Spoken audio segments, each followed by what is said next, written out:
All right, let's get back into it. It's heavy tonight. I was looking through some old ritual notes earlier, trying to find something about visualization, but I kept getting stuck on this visceral sense of decay. It's the book, man. It's hard to stay light when we're reading about people literally sabotaging their own lives just to feel a spark.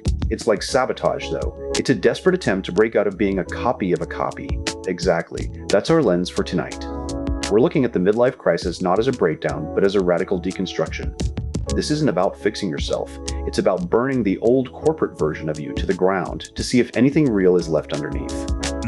Well, if we're burning things down, we might as well start with the most disgusting way possible. Because this chapter, it starts with a literal biological prank in an elevator. God. Okay, let's walk through it. We're in the elevator. The narrator, still unnamed, still hollow, is with Tyler. And they aren't exactly doing something dignified. They've stopped the elevator between floors. And Tyler is... well, he's unzipping. Right away. He's literally using a pot of tomato soup as a cover. He tells the narrator, don't look, or nothing will work. It's so grotesque. He describes himself like a giant elephant in a bow tie sucking soup through a tiny, pale trunk. It's a complete degradation of the human form. But look at what they're looking at through that tiny elevator slit. It's the great and powerful world. The magnates and their wives drinking champagne, basically slapping each other with buckets of it. And the narrator is watching them through this cockroach-sized gap. It's such a powerful image of that detachment he feels. He's physically there, but he's a ghost watching the feast, and he's participating in this service industry guerrilla warfare. He mentions how he once spiked an orange mousse for a group of lawyers.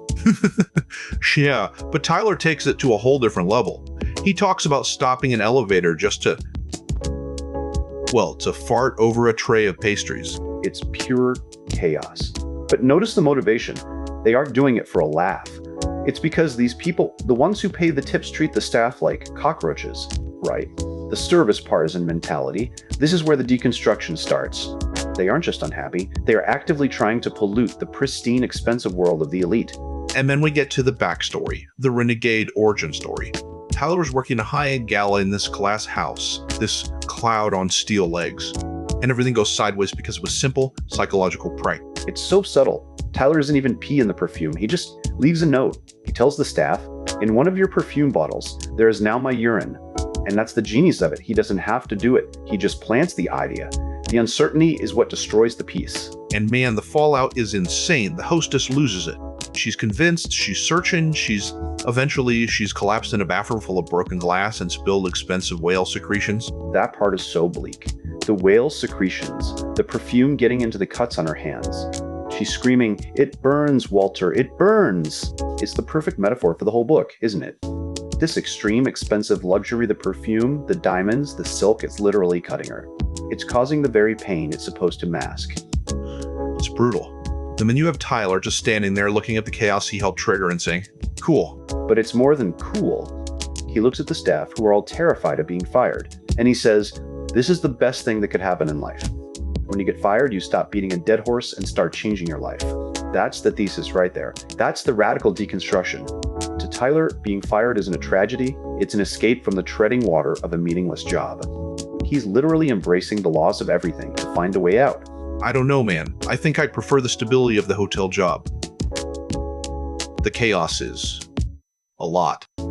Maybe, but as the narrator shows us, the stability is just a slow way of becoming part of the furniture. We'll pick this up in a bit. Okay, let's get back into the thick of it. We left off with that absolute chaos in the elevator. The hostess, all broken glass and expensive perfume, and Tyler just standing there. And the narrator is moving right into the legendary stories. He's talking about the time he blew a certain event into a tray of chilled trout for a convention of dermatologists. I mean, talk about a visceral way to disrupt a professional gathering. He's literally sabotaging the food. But look how he frames it. He's an expropriator of minimum wage. That's such a heady title, right? Service industry guerrilla warfare. It's like he's trying to reclaim some kind of power by polluting the very things these people consume. But then, he gets into the technical side of the sabotage. He's talking about how easy it is to pull this off with cold soup, ceviche, gazpacho, but impossible with French onion soup because of that thick, melted cheese crust. It's such a weirdly specific detail. It's so mundane. But then he pivots to something much more terrifying. He remembers a doctor at a banquet mentioning that the hepatitis virus can live for 6 months on a stainless steel surface. 6 months on a surface? Yeah, man. He's literally wondering if that virus could survive in a Russian charlotte cake or a salmon bake. I actually just read something similar. Apparently, some strains of Hep C are incredibly hardy in the environment, depending on the temperature. It makes the whole scene feel contaminated. Like even the food is a weapon. And the doctor? He just laughs it off, saying you can find everything you need at a hospital dump. A hospital dump. That's where the narrator's head is. That's the point of no return he's talking about. The prank is part of a realization that everything, even the stuff meant to heal us, is just part of this decaying, disposable cycle. And then we jump to the present. They aren't in a fancy hotel anymore. They're in a '68 Impala, parked in a lot full of sprat cars. You know, those cheap, beat-up cars that are basically just waiting to be junked. It's such a stark contrast to the whale secretion luxury we just saw. They're living in this graveyard of American consumerism. Plastic wood, plastic leather, plastic everything. It's that disposable world again. He even mentions the price on the windshield, $98. It looks like 89 cents from the inside. It's all an illusion of value. But wait, look at why they're even in the car. They can't go home. Why? Because Marla showed up and threatened to call the police because the narrator apparently cooked her mother. Wait, what? He actually did that? Well, he doesn't explicitly say he cooked her, but he's definitely implying it. He's just sitting there, letting her smash his house, pinning Reader's Digest magazines to the walls like some kind of ritualistic carnage. I mean, if I were him, I'd probably just stay in the car too. But Tyler is actually making money now. He's got this Paper Street Soap Co. thing knowing they're selling bars of Tyler's burnt sugar soap to Nordstrom. That's the disinstruction in action. He's taking the very tools of consumerism soap, branding, wholesale orders, and using them to fund his own brand of chaos. He's turning the service industry into a legitimate, profitable rebellion. But there's this underlying tension. He's terrified. He says, just in case. Just in case Marla burns the house down. Just in a case she buys a gun. It's a midlife survival strategy. Don't build a fortress. Just build a way to run. He's not trying to protect his home. He's just trying to find a seat wide enough to sleep in. And then he ends this section with this bizarre, almost poetic tangent about a brown recluse spider. A spider that doesn't just bite you, but injects enzymes that literally melt your flesh. It's like the book is saying, the world isn't just empty and hollow, it's also actively, chemically trying to dissolve you.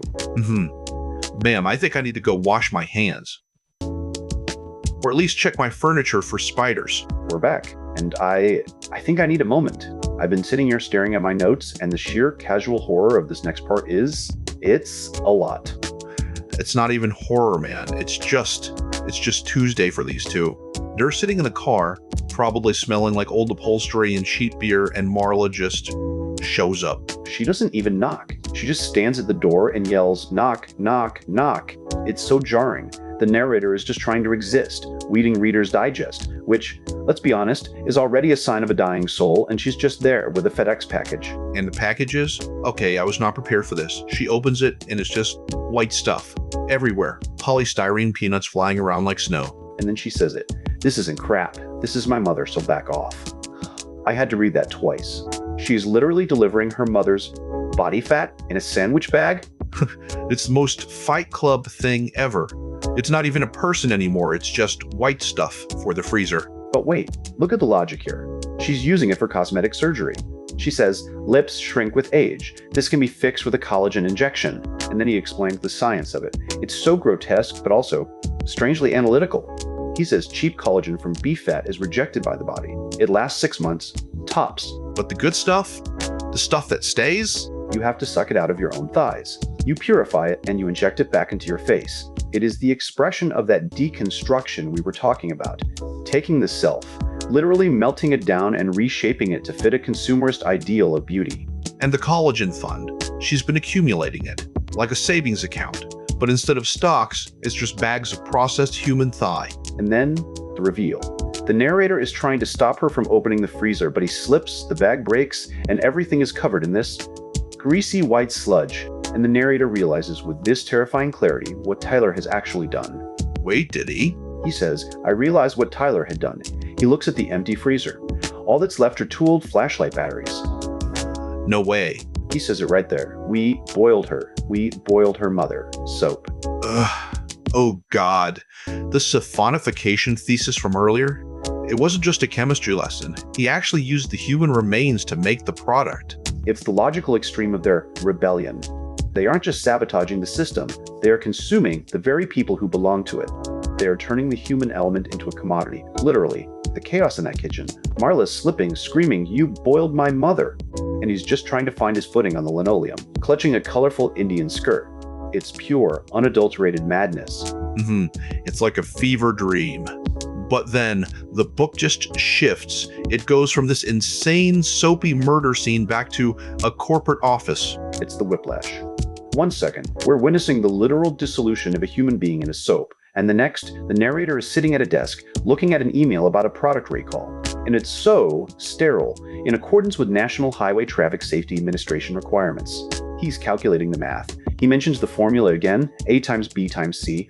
He's comparing the cost of a recall against the cost of settling out of court. It's so chilling how he talks about this teratogenic chemical in leather tanning.